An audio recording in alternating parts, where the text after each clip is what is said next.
पार्टीको मूल नीति केन्द्रित प्रस्ताव र सांगठनिक प्रस्ताव अन्य दुई दस्तावेज मार्फत पेश हुने हुँदा समसामयिक राजनीतिक प्रस्तावको यो दस्तावेज निम्न 10 वटा बुँदामा केन्द्रित रहनेछ, 10 वटा बुँदाको दायरामा रहनेछ।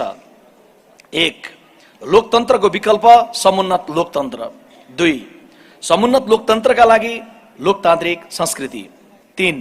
गठबन्धन फरक मतको चुनौतीपूर्ण सहयात्रा। 4. सरकारमा सहभागिता, उपलब्धि, चुनौती र अपेक्षा। 5. नेपालमा सुशासन, चरित्र, चुनौती र निदान। 6. नागरिकमा असन्तुष्टि, कारणको चुरो र निवारणको जरो। 7. राज्य र राजनीतिको साझा कार्यभार। 8. राजनीतिले चिन्नुपर्ने, चिर्नुपर्ने र सहकार्यमा गाँच्नुपर्ने नेपाली समाजको बहुआयामिक मनोविज्ञान। 9. व्यवस्थामा परिमार्जन, अवस्थामा रूपान्तरण। 10. नीति, विधि र थितिको जगमा 15 वर्षे सपना। 1. लोकतन्त्रको विकल्प समुन्नत लोकतन्त्र। अब म पहिलो बुँदामा जान चाहन्छु, तपाईहरु सबैको ध्यान यसमा केन्द्रित गर्न चाहन्छु। संघर्ष र संविधान सभाको मार्गबाट आएको नेपाल देशको वर्तमान संविधान नै नेपाल देशको सबै चुनौती क्रमशः हल गर्दै मुलुकलाई समुन्नतिको उचाइमा पुर्याउने भरपर्दो माध्यम हो भन्ने तथ्यमा नेपाली कांग्रेस दृढ ढंगले स्पष्ट छ। संसारको अनेक देशमा अनेक प्रकृतिको शासन प्रणाली छन्। हामीले अवलम्बन गरे जस्तै संसदीय लोकतान्त्रिक प्रणाली अपनाएका देशहरू मानव विकास सूचकाङ्कमा प्राय अग्रपंक्तिमा रहेका देखिन्छन्। समुन्नतिको उचाइ ती देशहरूले चाहिँ हामीले पनि संसदीय प्रणालीको माध्यमद्वारा हासिल गर्न सक्ने छौं। 2007 को क्रान्तिपछि यो 7 दशकको अवधिकै बीच उत्तर र दक्षिणका हाम्रा दुई छिमेकी मित्र राष्ट्रले दुई फरक तर स्थिर राजनीतिक प्रणालीको माध्यमबाट समृद्धिको अलग्गै उचाइ हासिल गरेका छन्। हामीले यो अवधिमा 7 वटा संविधान बनायौं अनि एक होइन अनेक राजनीतिक प्रणालीको अभ्यास गर्यौं। तुलनात्मक रूपले सबैभन्दा उपयुक्त प्रणाली संसदीय पद्धतिको मार्ग रोज्यौं, तर कहिले निरंकुश राजतन्त्रको प्रहार त कहिले हिंसात्मक द्वन्द्वको चपेटामा यो प्रणाली पर्यो। तर पनि तथ्यगत विवरणहरू स्पष्ट गर्दछन् प्रतिकूल परिस्थिति बीच पनि संसदीय प्रणालीकै बाटोबाट तुलनात्मक रूपले आर्थिक विकासको कार्य बढी भएको छ। अब संघीयता सहितको संसदीय लोकतान्त्रिक गणतन्त्र अनि सामाजिक न्याय सहितको उदार अर्थव्यवस्थाको बाटो देशले आज जो अवलम्बन गरेको छ, स्थिर ढंगले यो पद्धतिको मार्गबाट हामीले समुन्नत नेपालको लक्ष्य हासिल गर्नु छ। शासकीय कमजोरीका कारण नागरिकमा रहेको कतिपय असन्तोषको भावनामा खेलेर नागरिककै हक अधिकार हनन गर्ने कुनै पनि प्रकृतिको निरंकुश प्रणाली तर्फ फर्किएर 21औं शताब्दीको नेपाल फेरि मध्ययुगीन बन्द समाजतर्फ जान सक्दैन। नेपाल अब पछि फर्कन सक्दैन। नेपाली कांग्रेस दृढ ढंगले बिल्कुलै प्रष्ट छ। वर्तमान संविधान प्रति अपनत्वको दायरा विस्तार गर्दै यसको माध्यमबाट नै समुन्नत नेपाल निर्माण गर्न सकिन्छ। संघीय लोकतान्त्रिक गणतन्त्रको यो मूल प्रवाह भित्रैबाट नेपाल र नेपालीको अवस्था बदल्ने महाअभियानमा समाहित हुन नेपाली कांग्रेस सबैमा अपील गर्दछ। सबैले बुझेकै तथ्य हामी दोहोर्याउन चाहन्छौं, दुब्लो पातलो देखिने लोकतन्त्र पनि निरंकुशता भन्दा बलियो हुन्छ, सुन्दर हुन्छ अनि त्यो लोकतन्त्रको विकल्प केवल लोकतन्त्र हुन्छ, अझ समुन्नत लोकतन्त्र हुन्छ। बुँदा नम्बर 2, समुन्नत लोकतन्त्रका लागि लोकतान्त्रिक संस्कृति। हार्वर्ड युनिभर्सिटीका दुई प्राध्यापकले गरेको अनुसन्धान र प्रस्तुत गरेको पुस्तकले विश्वव्यापी रूपमा लोकतान्त्रिक प्रणालीको आत्मनिरीक्षणलाई घचघच्याएको छ। हामी कहाँ पनि यदाकदा लोकतन्त्रमाथि खतरा, गणतन्त्रमाथि खतरा भनेर चर्चा हुँदा हामी विगतको कुनै शक्ति या सडकको कुनै जुलुसतर्फ इंगित गर्ने गर्दछौं। पुस्तकका प्रस्तोताद्वयको सार छ, लोकतन्त्र खतरामा पर्ने मर्ने कसैको बल र बन्दुकले होइन, बरु निर्वाचित शासकहरूको मनोवृत्तिबाट प्रवृत्तिबाट हुन सक्दछ। विश्वका कतिपय देशमा लोकतान्त्रिक प्रणालीको बाटोबाटै लोकतन्त्रको चिरहरण गरिएका निर्वाचनकै मार्गबाट अनुदार शासकको उदय भएका दृष्टान्तहरू देखिएका छन्। हामी कहाँ पनि निकट विगतमा यसको थोरै झल्को देखिएकै हो। आगामी दिनमा यस्तो खतरा आउन नदिन इमानदार लोकतन्त्रवादीहरूको सजगता एकातर्फ जरुरी छ भने अर्कोतर्फ खतरामुक्त लोकतन्त्रका लागि लोकतान्त्रिक संस्कृतिको आम मनोविज्ञानको विकासमा जोड दिन जरुरी छ। बुँदा नम्बर 3, गठबन्धन फरक मतको चुनौतीपूर्ण सहयात्रा। अघिल्लो प्रतिनिधि सभाको विघटन पश्चात संसद र संविधानको रक्षाका लागि निर्मित गठबन्धनका मुख्य दलहरू अन्ततः गत निर्वाचनमा समेत हामी एक भएर मैदानमा गयौं। पृष्ठभूमि र वैचारिक धारा हाम्रो भिन्न थियो र छ। त्यसैले चुनावमा प्री पोल अलायन्स हुनु सही या गलत भन्ने दुई थरी मत बीच हामी गठबन्धन गरेरै जाने संस्थागत निर्णयमा पुगेका थियौं। त्यसबाट उपलब्धि हासिल भएको छ भने असन्तुष्टि र चुनौती पनि बढेका छन्। क गठबन्धनबाट प्राप्त गणितको समीक्षा। निर्वाचनमा भोट ट्रान्सफरको विषय निश्चय नै चुनौतीपूर्ण विषय थियो, तर 74 को निर्वाचनको तुलनामा नेपाली कांग्रेस 3 वटै तहमा पहिलो दलका रूपमा स्थापित हुनुमा गठबन्धनको महत्त्वपूर्ण योगदान रह्यो। स्थानीय निर्वाचनमा 753 पालिका मध्ये 188 गाउँपालिका अध्यक्ष र 141 नगर उपमहानगर र महानगर प्रमुख सहित 329 पालिकाको नेतृत्वमा कांग्रेस उम्मेदवार विजयी भए। प्रमुखतर्फ करिब 44% हो यो। त्यस्तै 753 उपप्रमुख मध्ये नेपाली कांग्रेसका उम्मेदवार 300 स्थानमा 190 उपाध्यक्ष र 110 उपप्रमुख सहित विजयी भए, जुन कुल स्थानको 40% हुन आउँदछ। प्रतिनिधि सभातर्फ 275 मध्ये प्रत्यक्षमा 57 क्षेत्र र समानुपातिकमा 32 सिट गरेर 89 स्थानमा कांग्रेस विजयी बन्यो भने 550 सिट रहेको प्रदेश सभातर्फ प्रत्यक्षमा 111 र समानुपातिक तर्फ 64 गरी 175 सिटमा जित हासिल गर्यो। 3 वटै तहमा कांग्रेसको पहिलो स्थान जनताको विश्वास, पार्टी पंक्तिको मेहनत र गठबन्धनका सहयात्रीहरूको जोडबलले थियो भन्ने तथ्य हामीले बिर्सन मिल्दैन। ख निर्वाचनमा गठबन्धन 2 सूक्ष्म चिन्तन। 79 को निर्वाचनमा गरिएको गठबन्धन क्रममा र परिणाम पश्चात उब्जिएको केही प्रश्नमा 2 सूक्ष्म आत्मचिन्तन भने महासमितिमा हामीले गर्नै पर्ने हुन्छ। पहिलो, कांग्रेसका परम्परागत मतदाताले अन्य चिन्हमा मत दिन पार्टीले गरेको आग्रह रुचाएनन्, तिनको विश्वासलाई पुनर्जागृत गर्ने प्रश्न। दोस्रो, गठबन्धन मार्फत पहिलो दल त बन्यो, तर समानुपातिक तर्फ 2074 को तुलनामा हामीले करिब 7% मत गुमाउनुको वास्तविक कारण के हो, पहिचान र निदानको प्रश्न। ग गठबन्धन जोखिम र आवश्यकता। निर्वाचन आउनुभन्दा 4 वर्ष अघि नै निर्वाचन बारे छलफल गर्नु यद्यपि आवश्यक विषय होइन। त्यसैले आगामी निर्वाचनमा पनि गठबन्धन गरेर हामी जानेछौं या 3 वटै तहको सम्पूर्ण स्थानमा कांग्रेस उम्मेदवार खडा गर्नेछौं, यो विषयमा हामी भित्र रहेका स्वाभाविक 2 थरी मतलाई सुरक्षित राखेर उपयुक्त समयमा हामी उपयुक्त निर्णयमा पुग्ने छौं नै। तर अहिले तत्काल हामी जुन गठबन्धनमा छौं त्यो आगतको सम्झौता होइन, विगतले बोकाएको अभिभारा हो। अत त्यसमा निरन्तरता चाहँदा हामी बीच अलमल या अस्पष्टता होइन, सुस्पष्ट प्रतिबद्धता जरुरी हुन्छ। 79 को निर्वाचनपछि पुस 10 गते अनपेक्षित रूपमा भत्किएको गठबन्धन राष्ट्रपति निर्वाचनमा पुग्दै गर्दा पुनः ट्र्याकमा फर्कियो। यसले के स्पष्ट गर्दछ भने गठबन्धन प्रति हामी सबै दल प्रतिबद्ध थियौं र छौं पनि, तर कतिपय विषयमा द्वन्द्व या असावधानी हुँदा यो जोखिममा पर्यो। संयम र परिपक्वताको मार्गबाट गठबन्धन पुनः बिउत्यो। फेरि पनि जोखिमको अवस्था आउन नदिन ठूलो दल भएका नाताले विशेष सतर्कता र सजग जिम्मेवारी हामीले प्रस्तुत गर्न जरुरी छ। एकल बहुमत कसैको पनि नभएको संसदमा गठबन्धनलाई कायम राखेर नै देश र जनताको हितमा काम गर्नुपर्ने अभिभारा हाम्रो छ। घ कोशी प्रकरण गठबन्धनमा उब्जिएको प्रश्न। कोशी प्रदेशमा पछिल्लो पटक सरकार बनाउँदा र गत राष्ट्रिय सभा चुनावमा माओवादी उम्मेदवार पराजित हुँदा सहयात्री दलले हामी प्रति असन्तोष प्रकट गरेको स्थिति छ। यो घटनाक्रमलाई गम्भीर समीक्षा गर्न, कमजोरी पहिचान गर्न र सहमतिपूर्वक निदान पहिल्याउन जरुरी छ। संविधानको धारा 168(5) बमोजिमको सरकार गठनका लागि आह्वान भएपछि कोशीमा जे जस्तो घटनाक्रम विकसित भयो त्यसले कांग्रेस पार्टी भित्र नै द्वन्द्व सिर्जना गरेको थियो। माओवादी पार्टीसँग त्यसबेला कायम रहन नसकेको समझदारी राष्ट्रिय सभाको निर्वाचनपछि झनै समस्याको चपेटामा परेको छ। गठबन्धनको सरकार 5 वर्ष चल्नुपर्छ भन्ने अपेक्षा, निर्णय र चाहना बोकिरहँदा समस्याको ढाकछोपले होइन, खुला छलफल र आपसी विश्वासले मात्र त्यो सम्भव हुने तथ्य भुल्न मिल्दैन। हामीले के हेक्का राख्नै पर्दछ भने गठबन्धन छोड्न हामी कुनै पनि दल स्वतन्त्र छौं। हामीले के हेक्का राख्नै पर्छ भने गठबन्धन छोड्न हामी कुनै पनि दल स्वतन्त्र छौं, तर गठबन्धनमा रहेर स्वतन्त्र गतिविधि गर्न चाहिँ हामी स्वतन्त्र छैनौं। केन्द्र र प्रदेश दुवै ठाउँमा विश्वासको निश्चित आधारमा कार्य गर्न सकिएन भने त्यसले गठबन्धनको भविष्य खतरामा पर्नेछ। अन्य दलसँगको चुनावी या सत्ता गठबन्धन दल र दलका बीच संस्थागत निर्णयको आधारमा हुने हो। गठबन्धन गर्ने या नगर्ने अथवा भएको गठबन्धनलाई निरन्तरता दिने या गठबन्धन छोड्ने जस्ता विषय व्यक्तिगत स्तरमा बन्ने मनोगत धारणाको भड्काउमा हुनुहुन्न।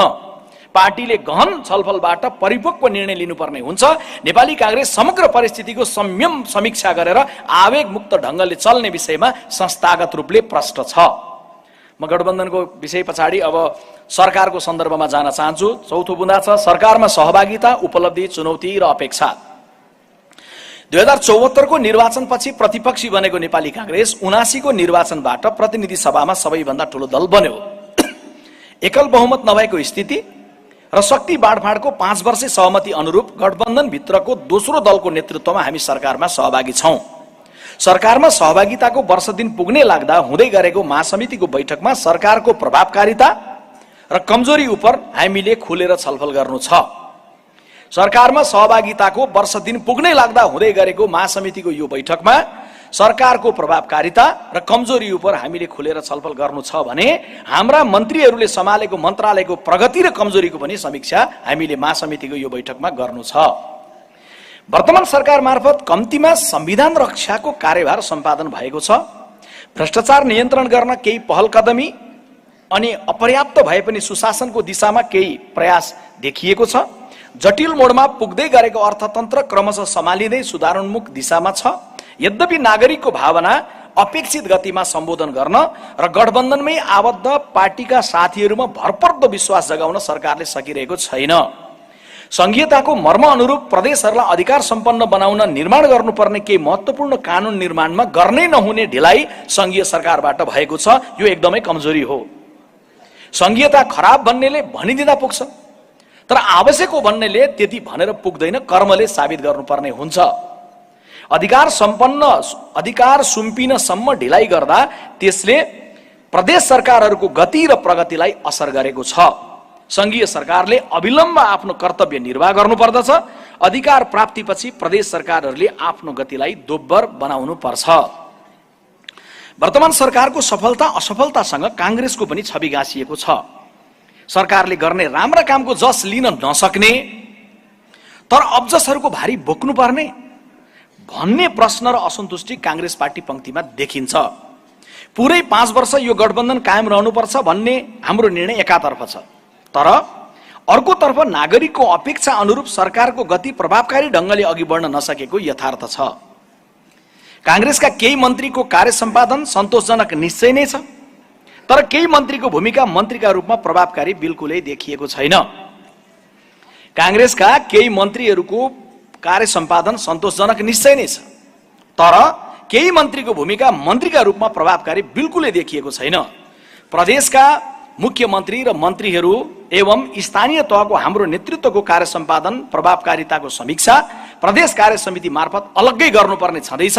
तर महासमितिको यो बैठक सबै तहको सरकारमा रहेका पार्टी प्रतिनिधिहरूलाई जनअपेक्षाको कसीमा खरो ढंगले उतरिने गरी कार्य क्षमता र गति बढाउन निर्देशित गर्दछ। अब म 5औं बुँदामा आएँ। राजनीतिले सुशासनको चित्र चाहिँ के छ भनेर राजनीतिले समीक्षा गर्नुपर्ने हुन्छ। समसामयिक राजनीतिक प्रतिवेदनमा त्यो विषय समेटिएको छ। नेपालमा सुशासन, चरित्र, चुनौती र निदान, शान्ति स्थापना, नयाँ संविधान र 3 तहको सरकार निर्माण भएर एक ढंगले इतिहासकै अनुकूल कालखण्डमा पनि नेपाल देशको समुन्नतिको यात्रा किन अपेक्षित गतिमा अघि बढेको छैन? यसका विविध आयाम निश्चय नै छन्, तर एउटा मुख्य कारण सुशासनको अभाव हो। नागरिकमा देखिएको एक ढंगको वितृष्णाको कारण पनि सुशासनको कमी नै हो। राज्य व्यवस्था बदलिने तर तदनुकूल राजनीतिक सोच, संस्कार, चिन्तन, चरित्र र कार्यशैलीमा ठूलो बदलाव हुन सकेन भने प्रगतिको सार्थक गति हासिल हुन सक्दैन। त्यसैले कांग्रेसको यो महासमितिको बैठकमा निर्मम समीक्षा जरुरी छ। शासन त हामीले पटक पटक हासिल गर्यौं, तर सुशासन स्थापित गर्न किन सकिएको छैन? सुशासन खण्डित गर्ने के कस्ता प्रवृत्ति छन् र सुशासन कायम गर्न के कस्ता चुनौतीहरू विद्यमान छन्? ती चुनौतीलाई चिर्ने हाम्रो अवधारणा के हुन सक्दछ? महासमिति बैठकमा यसबारे विषय प्रवेश गरेर बैठक पछिको हाम्रो सांगठनिक मिशनको एउटा जबरजस्त मिशन बन्नै पर्छ, सुशासन। सदाचार पद्धति, भ्रष्टाचारलाई जीरो टलरेन्स कार्यान्वयन कसरी? हाम्रो शासनमा सुशासनको सबैभन्दा ठूलो खडेरीमा हुर्किएको आइजेरू हो भ्रष्टाचार। भ्रष्टाचार जघन्य अपराध हो। यसको कुनै जात, धर्म, वर्ण, लिङ्ग, सम्प्रदाय वा राजनीतिक दल हुन्न। नेपाली कांग्रेस केन्द्रीय कार्य समितिको 10 साउन 2080 को बैठकले यो व्याख्या गर्दै आफ्नो निर्णयमा भनेको छ, जो कोही व्यक्तिले भ्रष्टाचार गरे पनि कानुन बमोजिम कडा दण्ड दिइनुपर्छ। भ्रष्टाचार नियन्त्रणका लागि महत्त्वपूर्ण कानुनहरू निर्माण गर्न र अख्तियारलाई बलियो बनाउन पनि कांग्रेसले नेतृत्व गरेको छ। अनुसन्धान र कारबाहीका घटनाहरू पनि भएका छन्, तर मुलुक चौतर्फी भ्रष्टाचारको प्रकरणले आक्रान्त देखिन्छ। ट्रान्सपरेन्सी इन्टरनेसनलको सन् 23 को पछिल्लो प्रतिवेदनमा अघिल्लो वर्षको तुलनामा नेपालको स्थान 1 अङ्कले सुधार भएको भए तापनि करप्सन पर्सेप्सन इन्डेक्सको 50 भन्दा तलको अङ्क प्राप्त गर्ने भ्रष्टाचार व्याप्त मुलुकहरूभित्र नेपाल पनि परेको छ। 34 अङ्कमा सीमित हाम्रो परिस्थिति सुधार गर्न सुशासनका लागि भ्रष्टाचार विरुद्ध शङ्खघोष टटकारो जरुरी देखिएको छ। भ्रष्टाचारमा शून्य सहनशीलता प्राय सबै प्रधानमन्त्रीको प्रतिबद्धता छ। भ्रष्टाचारमा शून्य सहनशीलता प्राय सबै प्रधानमन्त्रीको प्रतिबद्धता छ। दलहरू सबै हामी त्यही घोषणामा छौं, तर किन जारी छ भ्रष्टाचार? विद्यमान कानुन अपर्याप्त छ, कानुन बनाऊ। अनुसन्धान गर्ने निकाय राजनीतिको प्रभावमा छन्, त तिनलाई त्यो राजनीतिको प्रभावबाट मुक्त बनाऊ। जनदबाव जरुरी छ, त त्यसको नेतृत्व गरौं। तर अब भ्रष्टाचार नियन्त्रण र राष्ट्रिय सदाचार पद्धतिको स्थापनाको संकल्पमा हामी सम्पूर्ण रूपले एक ढिका भएर उभिनु छ। ख, संवैधानिक संस्थामा मर्म र कर्मको द्वन्द्व। लोकतान्त्रिक पद्धतिको मर्म अनुरूप चल्ने तथा राज्य र राजनीतिलाई निश्चित मर्यादाको दायरामा राख्ने परिकल्पनामा सृजित संवैधानिक संस्थाहरू वर्षौंदेखि आफै राजनीतिक प्रभाव र दबावको दायरामा परेका छन् भन्ने बुझाइहरू बौद्धिक क्षेत्रको आरोप होइन, यथार्थ चित्रण हो। आफू नवीन बन्ने र देशलाई नवीनता दिने संकल्प हामीले गरिरहँदा यो यथार्थ आत्मसात गरेर यसको मर्यादित अवतरणको प्रतिबद्धता हामीले गर्न सक्नु पर्दछ। संस्थाको मर्म एकातिर, राजनीतिक आग्रहको कर्म अर्कोतिर हुन जाँदाखेरि निश्चित छ संवैधानिक संस्थाले अपेक्षित गतिमा भूमिका प्रस्तुत गर्न सक्दैनन्। हामी कहाँ संवैधानिक आयोग एउटा यस्तो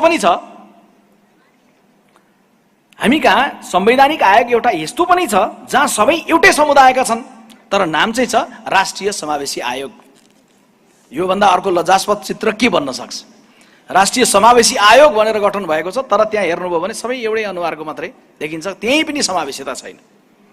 संवैधानिक संस्थाहरूमा प्राय सबै नियुक्ति अनुपयुक्त छन्, बिल्कुलै यो भनाइ होइन। तर राजनीतिक आग्रह, प्रभाव र दबावबाट पर रहेर संस्थाको मर्म बमोजिम तिनले सम्पूर्ण सामर्थ्यका साथ काम गर्न सक्ने परिस्थिति निर्माण गर्नु सरकार र दलहरूको जिम्मेवारी हो। यसबारे नयाँ ढङ्गले सोच्न र चल्न नेपाली कांग्रेस पार्टी प्रतिबद्ध छ। ग, प्रशासनिक संरचनामा भीषण रूपान्तरण, ड्रास्टिक ट्रान्सफर्मेसनको प्रश्न। शासनलाई सुशासनमा बदल्न सक्ने सामर्थ्य बोकेको अत्यन्तै महत्त्वपूर्ण र स्थायी सरकार हो निजामती प्रशासनदेखि अन्य समग्र प्रशासनिक अवयव। एक से एक योग्य र दक्ष व्यक्तित्वले भरिएको संरचना छ, तर स्वचालित प्रेरणाले कम, माथिको निर्देशनको पर्खाइले अलमल र सुस्त गतिमा देखिन्छ हाम्रो समग्र प्रशासन। प्रत्येक प्रधानमन्त्री द्रुत गतिमा निर्देशनका लागि तत्पर देखिनुहुन्छ, तर कार्यान्वयन र परिणाम त्यही गतिमा भेटिँदैन। समाधान निर्देशनमा होइन, संरचनाको भीषण रूपान्तरणमा छ। सोच र शैलीको आधुनिकीकरणमा छ, जो निर्देशनको प्रतीक्षा होइन थितिको बाटो चलोस्, अन्तर प्रेरणाको हुटुटीमा चलोस्। एउटा नागरिक जिल्ला प्रशासन, मालपोत, नापी, स्वास्थ्य कार्यालय, गाउँको प्रहरी चौकी या कहीँ पनि सार्वजनिक सेवा लिन पुग्दा त्यहाँ काममा ढिलासुस्ती अलमल जब देख्छ, आर्थिक व्यतिथि जब भोग्छ, आज हुन्न भोलि जब सुन्छ, तब उसले राजनीतिलाई गाली गर्छ, अवस्थालाई होइन व्यवस्थालाई नै पनि गाली गर्छ। हामीले ठूला ठूला राजनीतिक परिवर्तनहरू त गर्यौं, तर प्रशासनिक, न्यायिक वा सुरक्षा सम्बन्धी ठूला सुधारका कार्यक्रम लागू गर्न सकेनौं या ध्यान पुर्याएनौं। हाम्रो सुशासनको नाराले त्यो सामान्य नागरिकलाई छुन सकेन भने, त्यो नीरस शासन मात्रै हुन्छ, सुशासन हुन्न। मुस्कान सहितको सेवाले पुग्दैन र पुगेन, मुस्कान दिने सेवा चाहिएको छ। जसले हामीलाई शासनमा पुर्याएको हो ऊ समक्ष हामीले सुशासन पुर्याउन सक्नै पर्छ। न्याय खोजिरहेको नागरिकदेखि शुद्धिकरण पर्खिरहेको न्यायालयसम्मका प्रश्न, गुनासा र आवाजहरूलाई गम्भीर भएर सुनौं र हल गरौं। यी विषयहरूलाई नजरअन्दाज गरेर सुशासन हासिल हुन्न भन्नेमा नेपाली कांग्रेस प्रष्ट छ। यी प्रश्नहरू अरू कसैतिर पन्छाएर हुन्न, कांग्रेसले नै यसको नेतृत्व गर्नु छ र गर्नेछ। घ, दण्डहीनता, इम्प्युनिटी, सुशासनको बाधक। संसारको कुनै पनि देशमा दण्डहीनताको ग्राफ हेरेर ठहर गर्न सकिन्छ कि सुशासनको स्थिति त्यो देशमा कुन अवस्थामा छ, अथवा कुनै देशमा सुशासन छ या छैन भनेर मापन गर्ने इन्डिकेटरको रूपमा पनि यसलाई लिन सकिन्छ। हामीले गहिरोसँग बुझ्नु छ, दण्डहीनता र सुशासन एकै गृहस्थमा जीवनयापन गर्न सक्दैनन्। पछिल्लो समय सत्ता निकटताको प्रभाव, प्रतिष्ठा, पैसा, पाखुरी या पपुलिजमको प्रभावले पनि दण्डहीनता फस्टाएको देखिन्छ। उस्तै मुद्दामा कोही जेल जान्छ, कोही जेलबाट छुट्छ। कोही वर्षौंदेखि मुद्दाको फैसला कुरेर बसेको छ, कसैमाथि त्यस्तै प्रकृतिमा मुद्दा चलाउनु नपर्ने आदेश हुन्छ। हजारौं सहकारी पीडित मुद्दा बोकेर अड्डा पुग्छन्, मुद्दा दर्ता गर्न सम्बन्धित कार्यालयले नमानेको समाचार आउँछ। सजाय सुनाइएको कोही व्यक्ति सार्वजनिक स्थलमा प्रकट भइरहेको हुन्छ, उता प्रहरीले भेट्न नसकेको खबर प्रकाशित हुन्छ। न्यायको राज्यमा यस्तो धब्बा मेटिनै पर्छ। दण्ड पाउनुपर्ने जो कोही पनि अनुसन्धान र कारबाहीको दायरामा आउनु ल्याइनु सुशासनको प्राथमिक शर्त हो। नेपाली कांग्रेस संस्थागत रूपले दण्डहीनताको स्पष्ट विपक्षमा छ। कांग्रेसकै नेतृत्वमा बनेका कानूनको तहत कारबाहीको दायरामा कांग्रेसकै पनि या अन्य जो कोही पनि पर्न सक्दछन्। कानूनी राज्यको सौन्दर्य यही हो। पुराना दलका हुन् या नयाँका, सरकारमा रहेका हुन् या बाहिरका, सामाजिक क्षेत्रका हुन् या आर्थिक जगतका, प्रशासनका हुन् या अन्य पेशा व्यवसायका, कोही पनि कानूनभन्दा माथि या बाहिर छैनन्, हुनुहुन्न र कुनै पनि प्रकृतिको प्रभावमा दण्डहीनताले प्रशय पाउनुहुन्न। व्यक्तिगत भावनात्मक सम्बन्धहरूको निर्वाह आफ्नो ठाउँमा छ, तर दण्डहीनता सुशासनको बाधक हो। त्यसैले कानूनी राज्यको अवधारणा अनुरूप राज्य, राजनीतिक दल, संस्था र व्यक्ति चल्नुपर्छ भन्ने दृढता मान्यता परिपालनाको संकल्प दोहोर्याउँदै दण्डहीनताको अन्त्य साझा प्राथमिकता र साझा प्रतिबद्धता हुनुपर्ने आह्वान सहित अबको नेपालका लागि यसमा दृढ प्रतिबद्ध र कार्यान्वयनका लागि कटिबद्ध रहने घोषणा नेपाली कांग्रेस पार्टी गर्दछ। राजनीतिक नियुक्तिमा सदाचारको खोजी। राजनीतिक नियुक्तिहरू गरिरहँदा तत् स्थानका लागि व्यक्तिको व्यावसायिक योग्यता, निष्ठा र इमानदारीताको ट्र्याक रेकर्ड नपल्टाउने कार्यले सुशासनलाई बल पुर्याउन्न। हाम्रा आफ्नै अनुभवहरू यसबारे सन्तोषजनक छैनन्।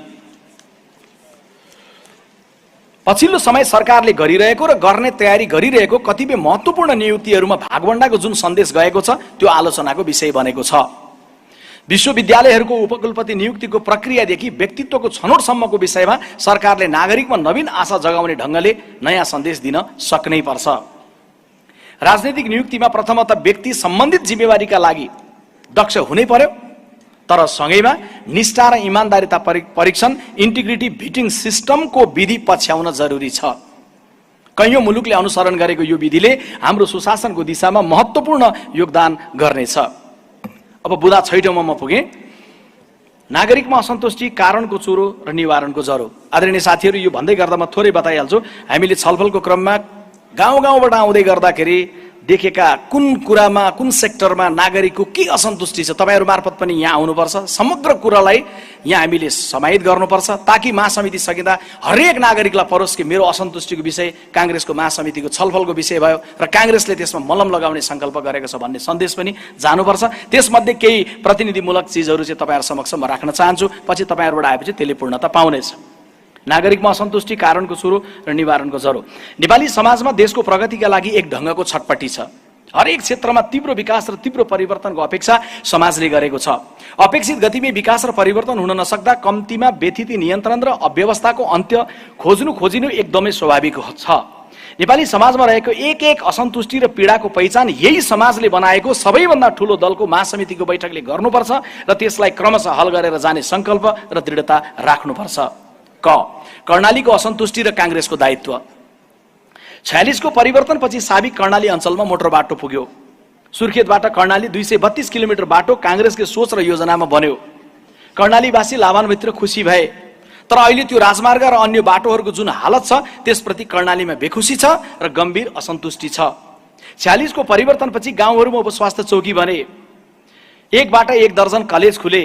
पछिल्लो समय कर्णालीका गाउँहरूमा +2 स्थापना भए। गाउँहरूका घरहरूमा बिजुली बत्ती बले। पिउने पानी क्रमशः पुग्दै गयो, तर ती पर्याप्त थिएनन्। अहिले खास गरी स्वास्थ्य, सडक र रोजगारीको प्रश्नमा कर्णालीमा ठूलो गुनासो छ।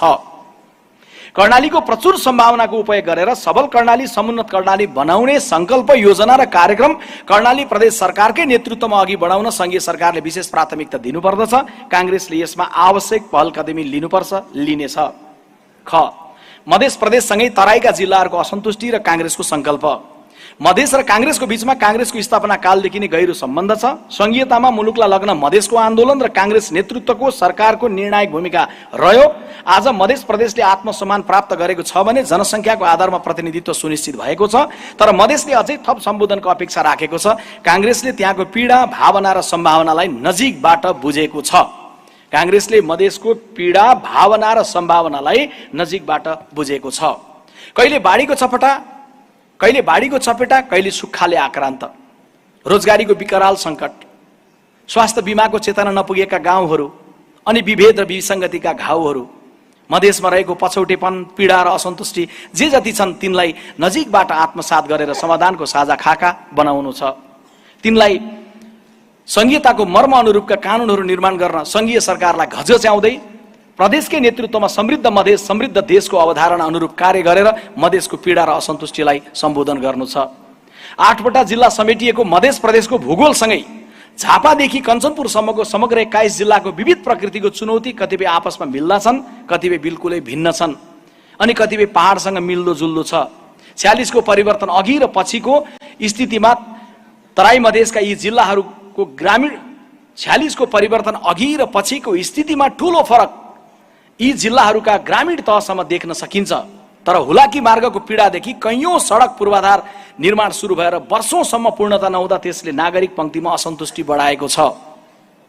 पहाडको तुलनामा सुगम भूगोलको आगामी दिनको सम्भावनालाई सही संयोजन र नेतृत्व गर्दै सिङ्गो देशलाई भर्तेक गर्न सक्ने यो भूभागको सामर्थ्यलाई अझ सबल बनाएर अघि बढ्न नेपाली कांग्रेस थप कार्ययोजनाका साथ अग्रसर हुन तत्पर र दृढ छ। ग समग्र पहाडको पीडा र कांग्रेसको प्रतिबद्धता। हाम्रा पहाडी भूगोलहरू पर्यटकीय दृष्टिले अत्यन्तै सुन्दर छन्, तर भौगोलिक रूपले विकट।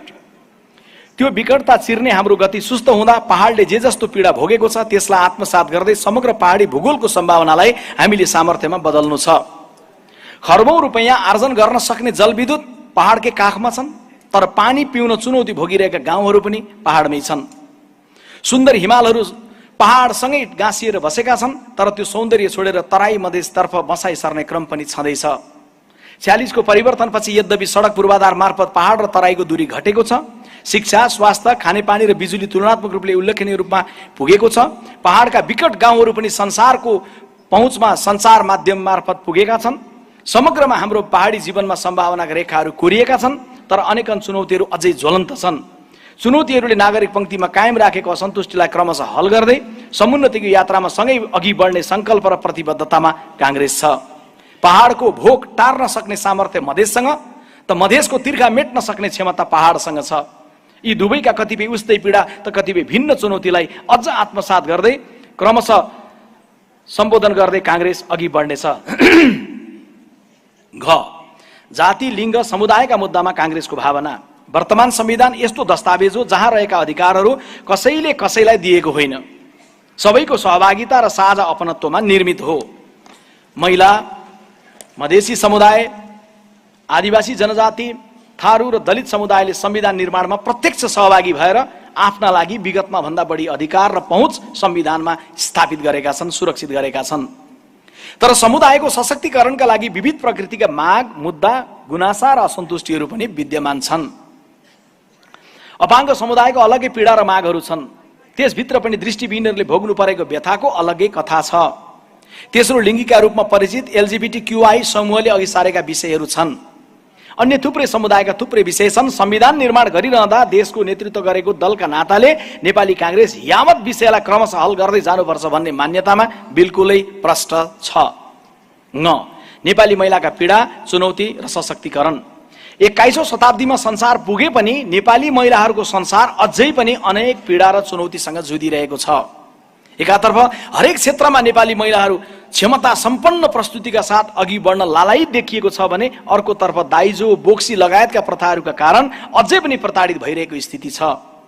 संविधानले प्रत्याभूत गरेको प्रतिनिधित्वको अधिकार प्रयोग गर्न महिलाहरू जुर्मुराएको एकातर्फ देखिन्छ भने अर्कातर्फ कतिपय राजनीतिक कारणले त्यो अधिकारको व्यावहारिक प्रयोगमा संकुचन बेहोर्नु परेको स्थिति छ। विभिन्न समयमा नेपाली महिलाहरूले अघि सारेका विविध माग, मुद्दा र असन्तुष्टिलाई सम्बोधन गर्दै कांग्रेस केन्द्रीय कार्य समितिमै लिखित रूपमा महिला पदाधिकारी र सदस्यहरूले प्रस्तुत गरेको भावना समेत दृष्टिगत गर्दै नेपाली महिलाहरूको स्थिति रूपान्तरण र मनोवैज्ञानिक सशक्तिकरणमा समेत नेपाली कांग्रेसले अग्रसरता लिने प्रतिबद्धता व्यक्त गर्दछ। च दुर्गम तथा पिछडिएको क्षेत्रको असन्तुष्टि सम्बोधन, राष्ट्रिय कार्यभार। हाम्रो देशको शिक्षा, स्वास्थ्य, स्वच्छ पिउने पानी, भौतिक पूर्वाधार, सञ्चार, सामाजिक रूपान्तरण अनि मानव विकासको स्थिति सन्तोषजनक अवस्थामा पुगेको छ या छैन भनेर मापन गर्न संविधानले नै पहिचान गरेको पिछडिएको क्षेत्रको भूगोलको स्थिति र सूचकाङ्कलाई आधार मान्नु उपयुक्त हुन्छ। निश्चय नै ती भूगोलमा विकासका कार्यहरू विगतमा भन्दा वृद्धि भएका छन्, तर विकासको धीमा गतिले ठूलो असन्तोष सूचीकृत जिल्ला र पालिकाहरूमा देखिन्छ। सबैको भावना जोड्ने, सबै भूगोल सँगसँगै अघि बढ्ने सोचका साथ तीनवटै तहका सरकारको साझा कार्ययोजना अघि बढाउन नेपाली कांग्रेसले विशेष पहल कदमी गर्नेछ। अबको दशकमा दुर्गम र पिछडिएको क्षेत्र नलेख्नु पर्ने गरी कार्य गर्नु राज्य र राजनीतिको विशेष अभिभारा हो भन्ने विषयमा नेपाली कांग्रेस दृढ ढंगले स्पष्ट छ। श्रमिक र किसानको पीडा र कांग्रेसको कर्तव्य। खेतीको समयमा मल पाइएन, उत्पादनको उपयुक्त भाउ पाइएन, उखु बेचेको महिनौसम्म भुक्तानी पाइएन, तोकिएको समयमा न्यूनतम ज्याला निर्धारण भएन। किसान र श्रमिकका यस्ता गुनासो, असन्तुष्टि र आक्रोशको स्वर गाउँदेखि सिंहदरबारसम्म पटक पटक गुन्जिएको छ। दुग्ध उत्पादन र तरकारी खेतीमा उत्साहले प्रवेश गरेको पछिल्लो पुस्ता भिन्न चुनौती सामना गरिरहेको छ। श्रमजीवी पत्रकारहरूको अर्कै प्रकृतिको समस्या छ। विद्यालय कर्मचारीका कथा व्यथाहरू फरक छन्। असंगठित क्षेत्रका श्रमिकहरूको जीवनको जटिलता झनै भिन्न छ। यी सबैमा राज्यको संवेदनशील दृष्टि अपेक्षित छ। कांग्रेसले यस्ता प्रश्नमा सरकारलाई घचघच्याउनु छ, अग्रसरता लिनु छ। ज बौद्धिक क्षेत्रको गुनासो र कांग्रेसको आत्मचिन्तन। बौद्धिक क्षेत्रले नेपाली कांग्रेसलाई सदैव निशर्त र निस्वार्थ साथ दिँदै आएको छ, तर पछिल्लो समय बौद्धिक क्षेत्रले हामीप्रति कतिपय प्रश्नमा राखेको गुनासोलाई हामीले गम्भीरतापूर्वक आत्मसात गर्नुपर्दछ। खास गरी चुनावी गठबन्धन, सुशासनमा आएको कमी, विश्वविद्यालयहरूको दुरावस्था र कांग्रेसकै सांगठनिक रूपान्तरणको धीमा गतिप्रति बौद्धिक क्षेत्रको गुनासोहरू सुनिएका छन्। केलाइएका कमजोरीप्रति आत्मचिन्तन र जरुरी सुझावहरू ग्रहण गर्दै त्यसलाई काममा प्रतिबिम्बित गर्ने दृढता र प्रतिबद्धता महासमितिको घडीमा हामीले लिनु छ। झ विद्यालय शिक्षक कर्मचारीको गुनासो, अपेक्षा र कांग्रेस। देशको लोकतान्त्रिकरणका लागि नेपालको शिक्षक आन्दोलनले महत्त्वपूर्ण भूमिका निभाएको छ। लोकतन्त्रका लागि लडेका शिक्षकले त्यही लोकतन्त्रको मार्गबाट विद्यालय शिक्षाको सुधार र विभिन्न प्रकृतिका शिक्षक एवं विद्यालय कर्मचारीको वृत्ति विकास र सुरक्षाको प्रत्यावधि खोज्नु बिल्कुलै स्वाभाविक हो। करिब आधा शताब्दीपछि आएको विद्यालय शिक्षा विधेयकका कतिपय प्रावधानलाई संसदबाट परिमार्जन गरेर अघि बढ्ने जे सहमति सरकार र शिक्षक महासंघ बीच भएको छ, त्यसलाई हर सम्भव कार्यान्वयनका लागि आवश्यक भूमिका निर्वाह गर्न नेपाली कांग्रेस प्रतिबद्ध छ। यहाँ निजी क्षेत्रको चुनौतीमा राज्यको सहजीकरण, लामो हिंसात्मक विद्रोह, त्यसपछि भूकम्प र पछिल्लो समयको विश्वव्यापी महामारीको कहरले नेपालको समग्र अर्थतन्त्रमा असर पर्दा सबैभन्दा बढी मार निजी क्षेत्रले भोगिरहेको छ। यस्तो बेला अर्थनीति र मौद्रिक नीति मार्फत सहजीकरणको अपेक्षा स्वाभाविक हुन्छ। यसमा आवश्यक तालमेल नमिल्दा वा एकले अर्कोतर्फ प्रश्न औल्याउने स्थिति आउँदा चुनौती सामना गर्न सहज हुन्न। 46 को परिवर्तन पश्चात नेपाली कांग्रेसका अग्रसरतामा मुलुकले सामाजिक न्यायसहितको उदार अर्थव्यवस्थाको मार्गलाई बढावा दियो। त्यही नीतिको जगमा देशमा निजी क्षेत्रको व्यापक विस्तार हुन सकेको हो। राजस्वको आकार वृद्धि र रोजगारी सृजनामा निजी क्षेत्रले महत्त्वपूर्ण योगदान गरेको छ। मुलुकलाई आजको आर्थिक चुनौतीबाट पार लगाएर समुन्नतिको सहज मार्गमा ल्याउन राज्य र राजनीतिले निजी क्षेत्रसँग बृहत्तर सहकार्य गरेर अघि बढ्नुपर्ने मान्यतामा नेपाली कांग्रेस पार्टी स्पष्ट छ। ट वैदेशिक रोजगारीमा रहेका युवाको असन्तुष्टि र अबको बाटो। वैदेशिक रोजगारी कुनै पनि युवाको खुसीको प्रथम छनौट निश्चय नै होइन, तर जनसंख्याको विस्फोटक आकार बन्दै गएको देश, जहाँ कहिले राजनीतिक अस्थिरता त कहिले दशक लामो हिंसात्मक द्वन्द्व छ, जहाँ रोजगारीको पर्याप्त विकल्प विकसित भएको छैन, कल्पना गरौँ त त्यस्तो समयमा वैदेशिक रोजगारीको ढोका पनि बन्द गरिन्थ्यो भने अवस्था कस्तो हुन्थ्यो होला। त्यसैले कतिपय आलोचना सहेर पनि कांग्रेस नेतृत्वको सरकारले त्यसमा सहजीकरण गर्यो। हिंसात्मक द्वन्द्वकालमा मानवीय क्षतिसँगै अर्बौंको आर्थिक क्षति भयो। 72 को भूकम्पले खर्बौंको क्षति भयो। अनि पछिल्लो समय कोरोनाको महामारीसम्म आइपुग्दा अर्थतन्त्रमा झनै प्रतिकूलता थपियो। त्यस बावजुद देशको अर्थतन्त्र धराशायी हुनबाट जोगिएको छ। देश ती तमाम युवाप्रति नतमस्तक छ जसले परदेशमा रहेर पनि आफ्नो परिवारलाई भर्तेक गरेको मात्रै होइन, तिनले देशको अर्थतन्त्र रक्षाका लागि पसिना बगाएका छन्। पढाइ र रोजगारीका लागि एउटा देशबाट अर्को देशमा पुग्ने चित्र अहिलेको संसारको आम प्रवृत्ति हो। छिमेकी दुई मित्र राष्ट्र भारत र चीन जो विकासका दृष्टिले नेपालभन्दा धेरै अघि छन्, बाह्य संसारको रोजगारीमा पनि हामीभन्दा उनीहरू नै अघि छन्। उनीहरूकै संख्या बढी छ। मध्यपूर्वका देशहरूमा भारत, पाकिस्तान, बङ्गलादेश र फिलिपिन्सका नागरिकहरूको ठूलो संख्या हाम्रा युवाहरूसँगै कार्य गरिरहेको छ। यसले पुष्टि गर्छ वैदेशिक रोजगारीको बाध्यता नेपालको मात्रै पीडा होइन। वैदेशिक रोजगारी हाम्रो स्थायी समाधानको लक्ष्य र गन्तव्य होइन, तर तत्कालै रोक्न सकिन्छ भन्ने सस्तो लोकप्रियताको पनि अर्थ छैन। तत्कालै रोक्ने या यसलाई मर्यादित बनाउने भनेर जनमत सङ्कलन गर्ने हो भने मर्यादित बनाउने पक्षमा नै जनमत प्रकट हुने देखिन्छ। अत एक, यसलाई श्रम शोषणबाट मुक्त र मर्यादित कसरी बनाउने? दुई, हाम्रा युवालाई अध्यक्ष कामदारका रूपमा न्यून पारिश्रमिक पाउने स्थितिबाट दक्ष एवं आकर्षक पारिश्रमिक स्थिति कसरी सम्भव बनाउने? तीन, उनीहरूको आयको निश्चित अंशलाई मासिक रूपमा उनीहरूकै या परिवारको सदस्यका नाममा देशभित्रको जलविद्युत उत्पादन या अन्य सुनिश्चित मुनाफाको क्षेत्रमा लगानी व्यवस्थापन कसरी गर्ने? यो बाध्यताको बाटोलाई मर्यादित व्यवस्थापन गर्ने निश्चित केही वर्षको बाध्यात्मक विकल्पबारे सबै थरीले साझा ढङ्गले स्पष्ट हुन जरुरी छ। ठ, धनी पूर्जा नपाएको पीडा, हात्ती आक्रमणको व्यथा र रेल मुआवजा नपाएको असन्तुष्टिसम्म। वर्षौंदेखि भोगिरहेको एक टुक्रा माटोको धनी पूर्जा हातमा नपर्दा नागरिकमा असन्तुष्टि हुन्छ नै। हात्तीको आक्रमणमा कहीँ परिवार गुमाएको, धन सम्पत्ति क्षति पुगेको, त कहीँ बाँदरको आतंकले बाली विनाश भोग्नु परेको नागरिकमा असन्तुष्टि हुन्छ नै। अनि मेचीको काँकरभिट्टादेखि कञ्चनपुरसम्म रेल चलाउने भनेर सरकारले रोक्का गरेको जग्गाको मुआवजा नपाउँदा नागरिकमा आक्रोश जन्मिन्छ नै। नेपाली कांग्रेस यी सबै विषयको यथासम्भव हल खोज्न आफै सम्मिलित सरकारको ध्यानकर्षण गराउँदै आवश्यक तदारुकताका लागि पहल गर्ने निर्णय गर्दछ। ड, शहरहरूको असन्तुष्टि कारण र निदानको प्रश्न। बढ्दो शहरीकरणले एकातर्फ नागरिक समक्ष सुविधाहरूको विस्तार गरेको छ, निश्चय नै यो सुखद छ। तर अर्कातर्फ बढ्दो जनसङ्ख्या, स्वच्छ पिउने पानीको अपर्याप्तता, अव्यवस्थित बजारहरू, धुलो, धुवा र फोहोर मैलाको व्यवस्थापन सङ्कट आदिले कयौं शहरको जीवन कष्टकर देखिएको छ। देशको राजधानी काठमाडौँमै फोहोर मैला व्यवस्थापनको दीर्घकालीन समाधान अझै निश्चित भएको छैन भने बढ्दो ट्राफिक जामका कारण नागरिक पंक्तिको असन्तुष्टिलाई झनै बढाएको छ। शहरको अव्यवस्थाप्रतिको असन्तुष्टिले अन्ततः सिस्टमप्रतिको वितृष्णा बढाउने खतराप्रति हामी सजग हुनु छ। तिनै तहका सरकारहरूको सहभागिता र स्थानीय तहको नेतृत्वमा हाम्रा शहरहरूको स्वच्छ जीवन र स्वस्थ जीवनको उच्चतम व्यवस्थापनमा ध्यान केन्द्रित गर्नु राज्य र राजनीतिको एक महत्त्वपूर्ण दायित्व हो। नेपाली कांग्रेस यसतर्फ सबैको ध्यानकर्षण गराउँदै आवश्यक अग्रसरता राख्ने दृढता व्यक्त गर्दछ।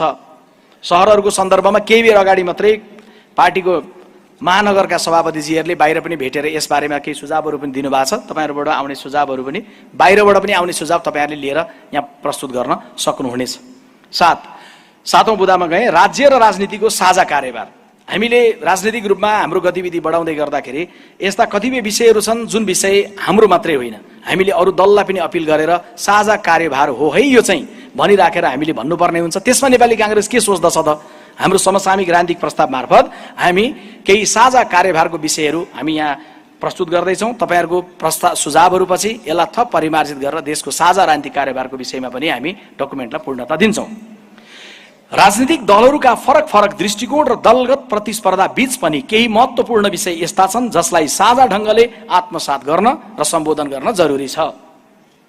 क, राजनीतिप्रतिको विकर्षण अन्त्य, देशप्रति भरोसा वृद्धि। शान्ति स्थापना भएको छ। नागरिककै प्रतिनिधिले संविधान सभा मार्फत बनाएको नयाँ संविधान छ।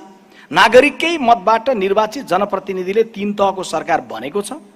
देश समुन्नतिको मार्गमा अघि बढ्ने झमर्कोमा छ। तर पनि देशको राजनीतिप्रति नागरिकमा बेखुसी र विकर्षण किन छ? 62-63 को आन्दोलन पछिको यो अवधिमा कांग्रेस 8औं पटक सरकारमा छ, नेकपा एमाले 9 पटक सरकारमा बसिसकेको छ। यो तथ्यमा फेरि ध्यान दिन साथीहरुलाई आग्रह गर्छु। कांग्रेसले निरन्तर सधैँ गरिरह्यो भएका राम्रा कुराको शेयरिङ अरूले लिने, तर कांग्रेस मात्रै बसिरह्यो त हामीले चाहिँ यो बिग्रेका कुरामा चाहिँ जिम्मेवार हुनुहुन्न भनेर सर्लक्क चोखो उम्किनेहरूलाई यो तथ्य तपाई हामीले राख्न जरुरी छ कि 62-63 को आन्दोलनपछि यो अवधिमा कांग्रेस अहिले 8औं पटक सरकारमा छ र नेकपा एमाले चाहिँ 9 पटक सरकारमा बसेर बाहिरिएको अवस्था छ। माओवादी पार्टीले अहिले सरकारको नेतृत्व गरिरहेको छ। नेमकिपा बाहेक सबै नै सरकारमा बसिसकेका छन्। सरकार, प्रतिपक्ष, जित हार सबै चलिरहन्छ, तर प्रतिस्पर्धाको साझा मैदान राजनीतिप्रति र राज्यप्रति नागरिकको आशा र विश्वास जगाउन सकिएन भने, राजनीतिको साझा मैदानप्रति, राजनीतिप्रति, राज्यप्रति साझा विश्वास जगाउन सकिएन भने जो कसैले देशको नेतृत्व गरे पनि प्रगतिको गति धीमा नै हुन्छ।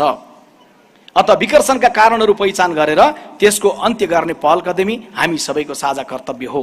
राजनीतिप्रति भरोसा जागृत गराउँदा त्यसले नागरिकमा देशप्रतिको भरोसा स्वाभाविक रूपले अभिवृद्धि हुन्छ भन्ने तथ्य सबैले साझा ढङ्गले आत्मसात गर्न जरुरी छ।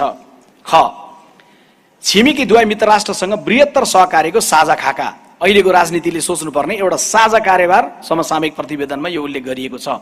प्रकृतिको समुद्र नभए पनि प्रगतिको दुई विशाल समुद्र भारत र चीनको बीचमा छ नेपाल। भारत यही दशकमा विश्वको तेस्रो अर्थतन्त्र बन्ने लक्ष्यमा अघि बढेको छ भने चीन विश्वको दोस्रो अर्थतन्त्रका रूपमा अहिले स्थापित छ।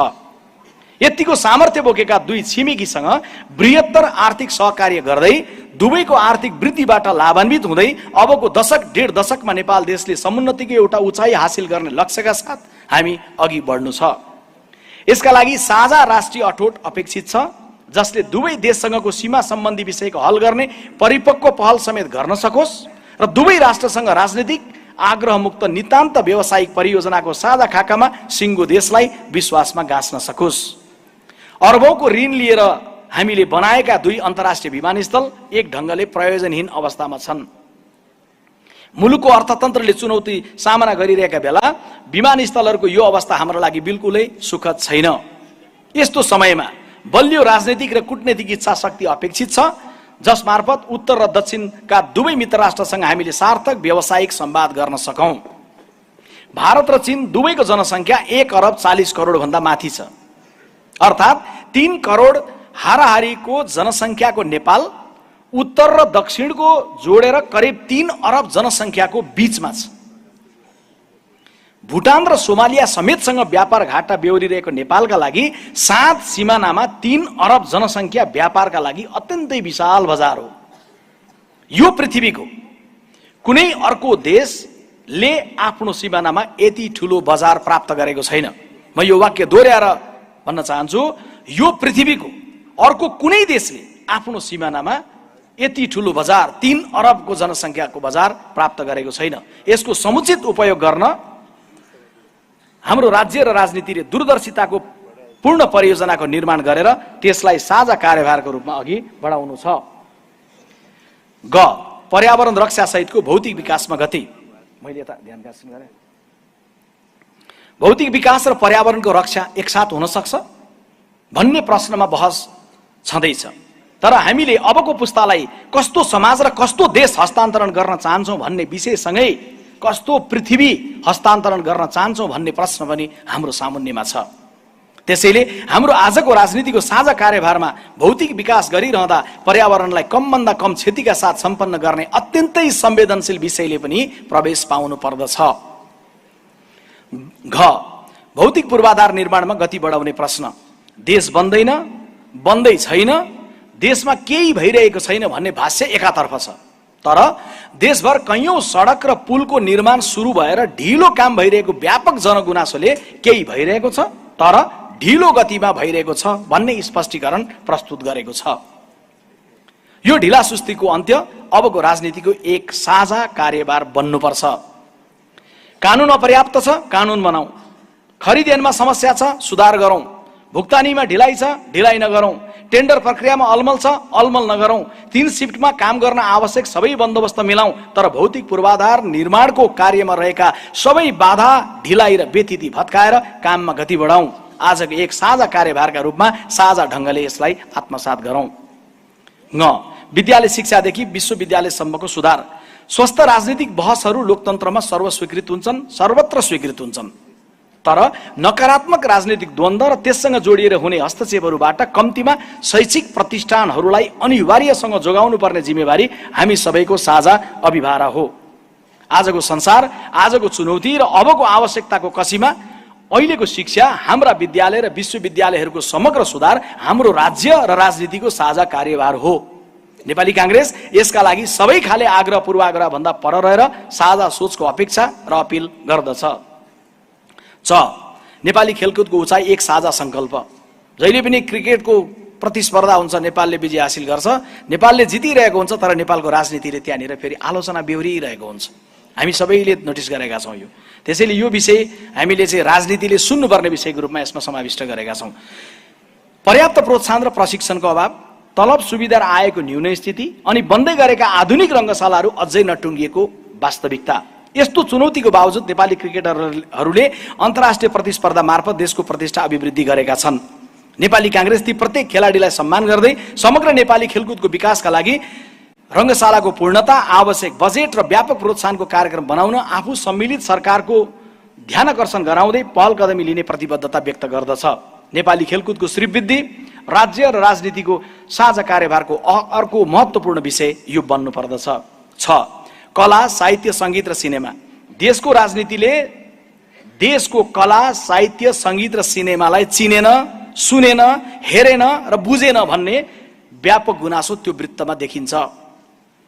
राष्ट्रको गहना होइन गौरव भन्ने मान्यताको साथ राज्य र राजनीतिले यो क्षेत्रलाई साझा कार्यभारका रूपमा लिन र व्यवहार गर्न जरुरी छ। नेपाली कांग्रेसले यसलाई उच्च कदरका साथ उच्चतम प्राथमिकतामा राख्नेछ। सामाजिक रूपान्तरणको मुद्दामा संवेदनशीलता। सामाजिक रूपान्तरणको बाधक बनेर हाम्रो देशमा विभिन्न हानिकारक प्रथा र चलनहरू अस्तित्वमा छन्। अनुहारमा ती दागहरू बोकिराखेर बाटो बन्नु र बिजुली बल्नुको खुसीमा देश मुस्कुराउन सक्दैन। बाल विवाहको पीडा, दाइजोका कारण भएका हिंसा, बोक्सीको आरोपमा हुने उत्पीडन, तेजाब आक्रमण, छाउपडी, घरेलु हिंसा, बाल श्रम, बलात्कार अनि अन्य थुप्रै विसङ्गति हाम्रो समाजमा छन्। राजनीतिक परिवर्तन र भौतिक विकासको विषय जसरी साझा प्राथमिकतामा रहे त्यो प्रशंसनीय छ, तर सामाजिक विसङ्गति अन्त्य गर्ने विषय उत्तिकै प्राथमिकताका साथ काँधमा बोक्न राज्य र राजनीतिले गम्भीर हेक्का नपुर्याएको देखिन्छ। यसलाई अबको दिनमा अत्यन्तै संवेदनशील भएर सबै राजनीतिक दल र सिङ्गो राज्यले साझा कार्यभारका रूपमा लिन आवश्यक छ भन्ने मान्यता नेपाली कांग्रेस पार्टी राख्दछ। समुन्नत नेपालका लागि गाँच्नुपर्ने 2 नेपाल। भौगोलिक रूपमा नेपाल मेची महाकालीको परिधिमा छँदैछ, तर अहिले लाखौंको संख्यामा नेपाल बाहिर पनि अर्को नेपाल विस्तारित छ, जोसँग भूगोल छैन तर नेपाली भावना भने प्रचुर रूपमा छ। नेपालको समुन्नतिका लागि भित्र र बाहिरको दुवै नेपाललाई समन्वय गरेर जाने विषय हाम्रो साझा कार्यभार हो। गैर आवश्यक नेपालीको नागरिकता टुङ्गोले सहज बनाउन सुरु गरेको सम्बन्धलाई मतदानको अधिकार सुनिश्चित गरेर अझ कसिलो बनाउनु पर्छ। नेपाली कांग्रेस यो मान्यता राख्दछ। विश्वभर फैलिएको नेपाली सिप र पुँजीलाई देशसँग गाँसेर नेपालको समुन्नतिको मिसनमा भरपर्दो अंशीदार बनाउन जरुरी छ। 8औं र अन्तिम बुँदा,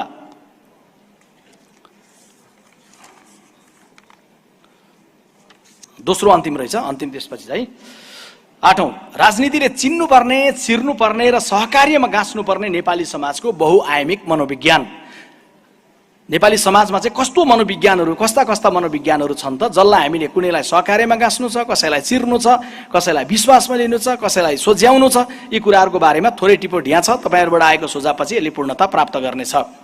कुनै पनि देशको राजनीतिक प्रणालीको सफलता र त्यसमार्फत त्यो देशको समुन्नतिको यात्रालाई उत्साहवर्धक गति दिन राज्य र राजनीतिले तत्कालीन समाजको मनोविज्ञानलाई आत्मसात गर्ने, विश्वासमा लिने र सहकार्यमा गाँच्नुपर्ने हुन्छ।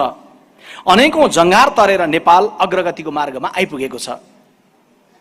यो कालखण्डलाई उर्वर बनाउँदै प्रगतिको यात्रालाई गति दिन राज्य र राजनीतिले चिन्नुपर्ने, चिर्नुपर्ने र सहकार्यमा गाँच्नुपर्ने नेपाली समाजको बहुआयामिक मनोविज्ञान उपर छलफल जरुरी छ। क, उच्च देशभक्तिको भावना।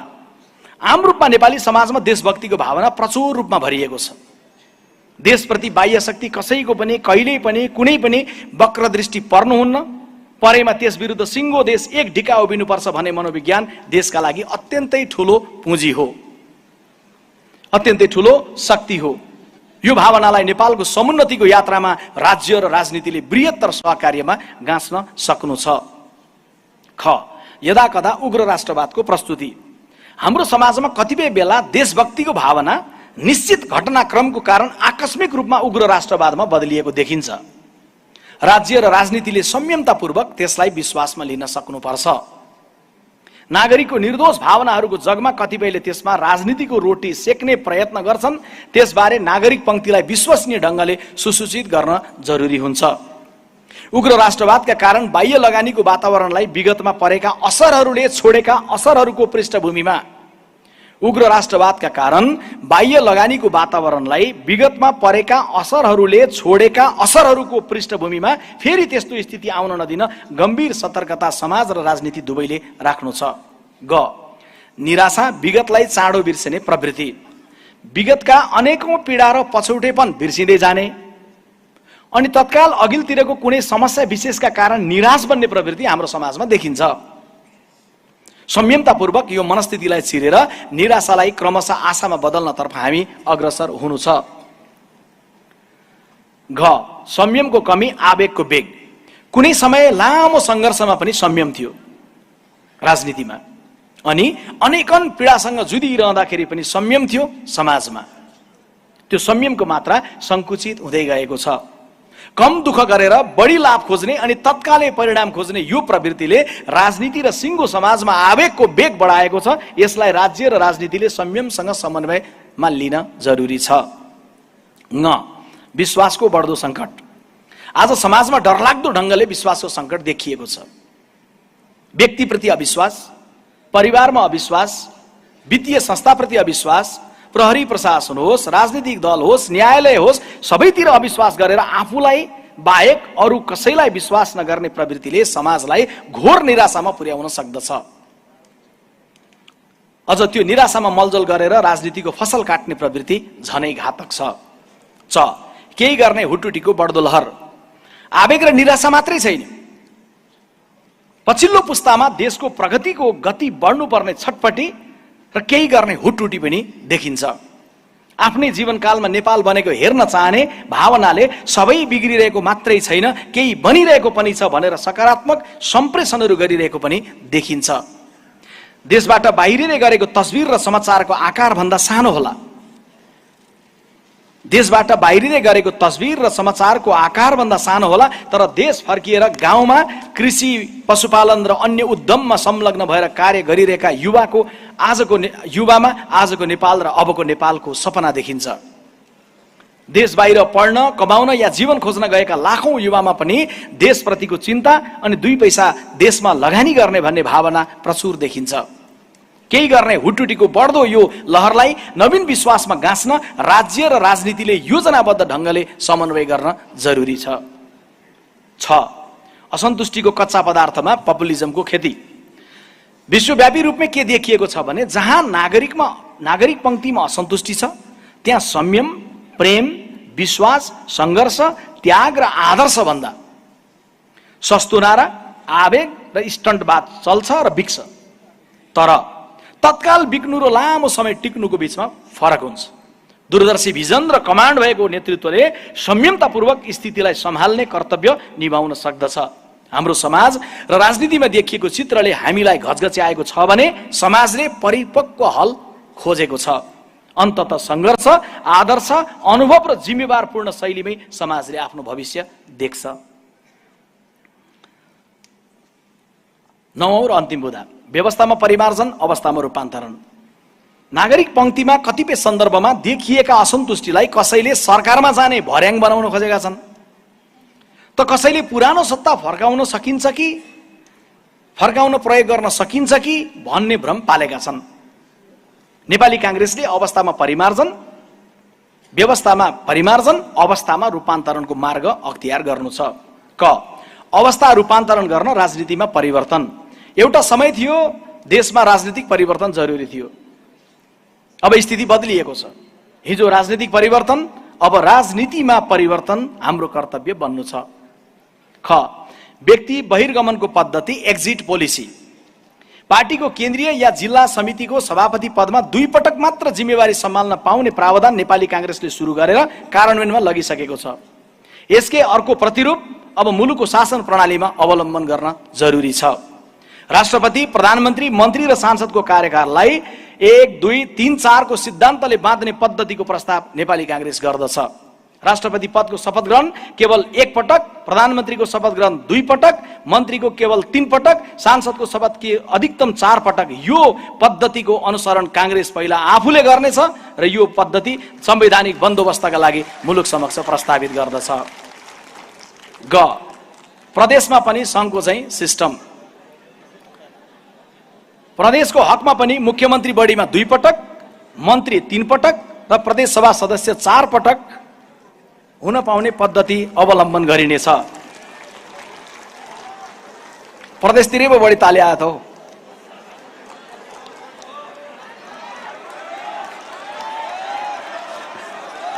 ओके,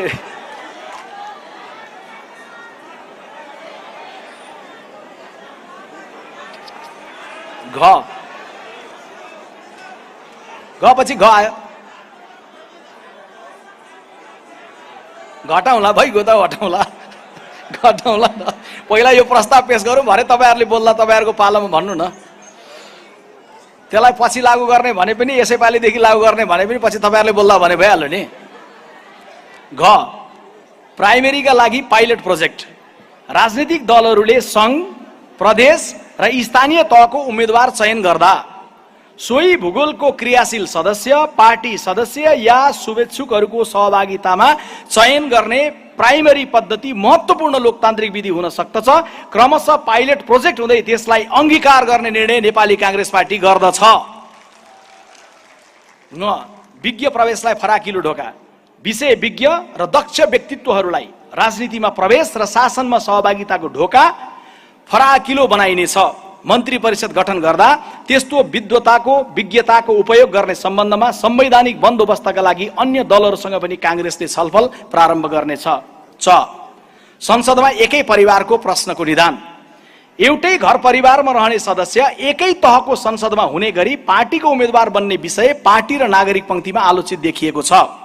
व्यक्तिको स्वतन्त्र अधिकारलाई परिवारको अन्य सदस्यसँग जोडेर कुण्ठित गर्न नमिल्ने तर्क आफ्नो ठाउँमा छ, महत्त्वपूर्ण छ, तर अर्कातर्फ दल विशेषले बेहोर्नु पर्ने आलोचना अनि नकारात्मक सन्देशको अर्को पाटो पनि छ। त्यसैले आलोचनाको स्थिति नउब्जिने स्थितिको विकल्प कांग्रेस पार्टीले कार्यान्वयन गर्नेछ।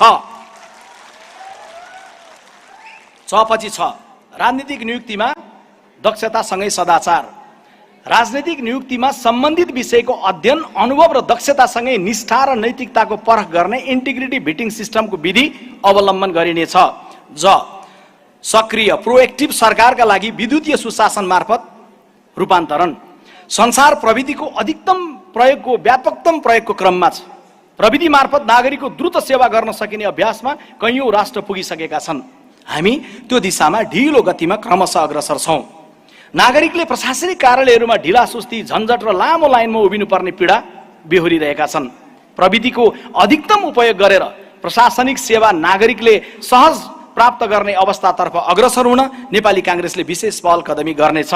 आजको युगमा सेवा लिन सरकार समक्ष नागरिक पुग्ने भन्दा सेवा प्रदान गर्न सरकार नागरिककोमा जाने प्रक्रिया नै प्रोएक्टिभ सरकार हो भन्ने सन्दर्भमा नेपाली कांग्रेस प्रष्ट छ। झ, भौतिक निर्माण 3 शिफ्टमा गर्न पहल। समृद्धिको उचाइमा पुगेका संसारका कैयन राष्ट्र पुल, बाटो जस्ता निर्माणको कार्य रातिको समयमा पनि गरिरहेका हुन्छन्। तर गरिबीसँग जुधिरहेको हाम्रो देशमा भने सूर्यास्त नेपाल मस्तको अवस्था देखिन्छ।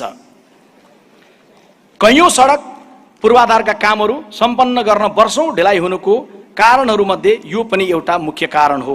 अत भौतिक निर्माणको कार्य 3 शिफ्टमा गर्ने गरी कार्य अघि बढाउन आवश्यक बन्दोबस्त मिलाउनलाई सरकारलाई आग्रह गर्दै नेपाली कांग्रेस पार्टी आवश्यक पहल कदमी लिने निर्णय गर्दछ। पुँजीगत बजेटको आकार बढाउन र 3 वर्षमा सकिने निर्माण 1 वर्षमा गरिसक्ने अवस्थामा रूपान्तरण गर्न 24 घण्टालाई 3 खण्डमा बाँडेर 8 घण्टा 8 घण्टा 8 घण्टाको 3 शिफ्टले सार्थक योगदान गर्न सक्नेछ र यसले नागरिकको काम ढिलो भइरह्यो भनेर भइरहेको वितृष्णालाई सम्बोधन गर्नका लागि महत्त्वपूर्ण योगदान गर्न सक्छ। नेपाली कांग्रेस यो ठहर गर्दछ। 10 नीति विधि र थितिको जगमा 15 वर्षे सपना। देशलाई आजको अवस्थाबाट अग्रगतितर्फ लाग्दै अबको 5 र 10 वर्षमा नेपालको राजनीति र वर्तमान राज्य प्रणालीले नेपाललाई कहाँ पुर्याउनेछ? अब 1.5 दशक अर्थात् अबको 15 वर्षमा नेपाल र नेपालीको अवस्था आजभन्दा के भिन्न हुनेछ? सांगठनिक प्रतिवेदनको प्रस्ताव अनुरूप बलियो संगठन अनि नीति प्रस्तावको आधारमा सुस्पष्ट दृष्टिकोणका साथ अगाडि हामीले बढ्नु छ र एउटा नवीन 15 वर्षे सपनामा यो देशलाई एकाकार गरेर नेपाली कांग्रेसले नेतृत्व गरेर अघि जानु छ। त्यही अठोट, त्यही संकल्प र त्यही सपनाको साथ राजनीतिक स्थायित्व, रूपान्तरण र नवीनता, स्वतन्त्रता, न्याय र समानता, नेपाली कांग्रेसको नीतिगत प्रतिबद्धता महासमितिको बैठकबाट यही ऊर्जा बोकेर गाउँ फर्कौं, यही ऊर्जाको बलमा समयानुकूल बदलिएको कांग्रेस बनाऊ, कांग्रेसको रूपान्तरणसँगै राजनीतिलाई रूपान्तरण गरौं, राजनीतिको रूपान्तरणसँगै नेपाल देशको उज्यालो भविष्यतर्फ अघि बढौं। सबै साथीहरूलाई सम्मान गर्दै, शहीदहरूलाई सम्झना गर्दै, जननेता बीपी कोइराला लगायत सबै अग्रजहरूप्रति सम्मान प्रकट गर्दै मेरो प्रस्तुतिलाई यही टुङ्ग्याउन चाहन्छु। नमस्कार, धन्यवाद, जय नेपाल।